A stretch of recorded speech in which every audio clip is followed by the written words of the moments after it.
if there are 5 strain, and then they contact one, they're discharged of that one, it means that they also have to keep taking precaution about exposing themselves. Yes.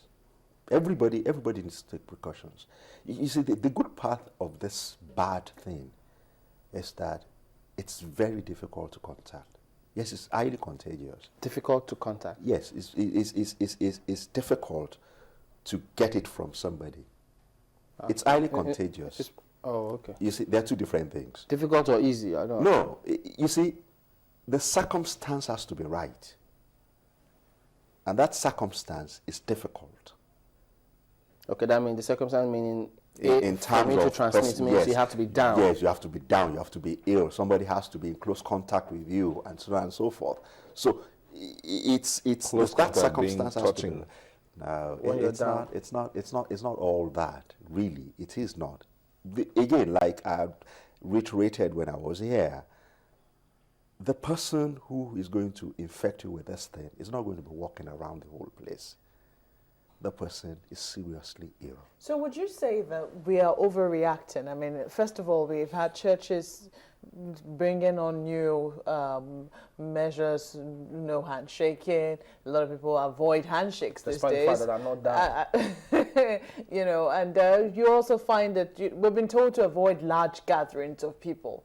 Recently, NHRC told the NBA to please try and call off its conference or put it on hold until a more appropriate time, as it were, because of Ebola. Are these precautions, you know, over the top, or they're just they're really precautions, as it were? I wouldn't say they are over the top, because I think everybody needs to be vigilant, seriously. Yes, there's been a measure of panic. One of the MSF people that came put it succinctly, says that the Ebola epidemic or outbreak is actually 2 epidemics. The Ebola outbreak itself and a panic epidemic. So there is that panic, but we need to be careful. We need to be vigilant. But so we cannot be too careful. Yes, we cannot be too careful, because we always know that the way it feeds on itself is to infect the next person.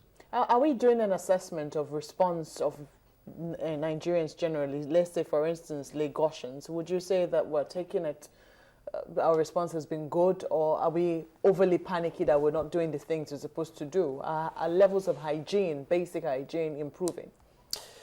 I think we are over panicking, really. I think the basic hygiene is improving. People are being aware.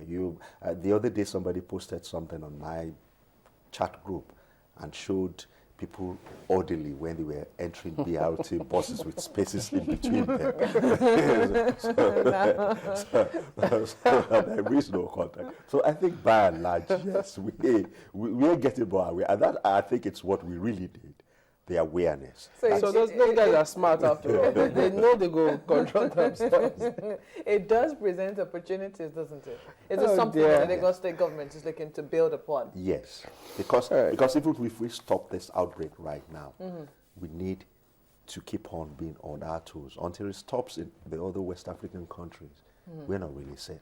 I mean, but that also means that the message is getting out there. I mean, for people to keep that distance, it means at least they hear something. Yes, so, yes, we can handle the panic, then we'll now go for the treatment. Yes. You touched something very important, Sir Nyota, about, until the other African countries around us are clear, we'll still need to employ some measures. There was Liberia, they understand that 15 people are missing, from the Ebola centers, people who were confirmed to have had Ebola. Is this something that we're also looking at? Should we be looking, even though the federal government has said they're not looking at shutting the borders, is this something we should press for? Even Cameroon is shutting its borders against us. Again, you could toss it up, really.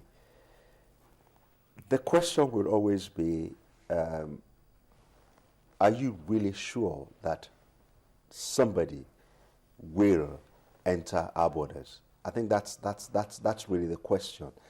If we could do all we can to make sure that we have a good surveillance system, then I don't think we need to shut our borders, because again, it creates a certain degree of panic, and that is something that we mustn't overreact. We must be vigilant, but we must never overreact.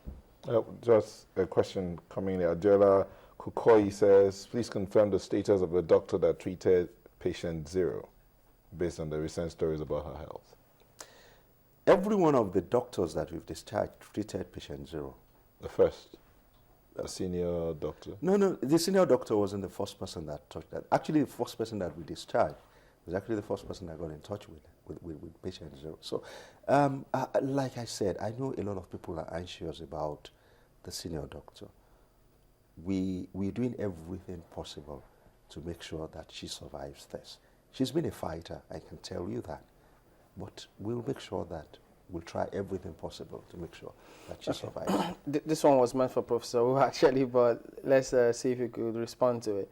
He says, if alcohol is a cleansing agent, would you dare say moderate consumption of alcohol is good for the health?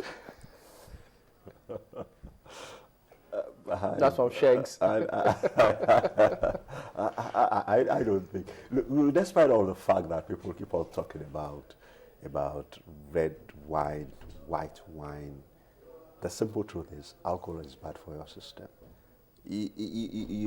The metabolism of alcohol in your system is really dangerous, really.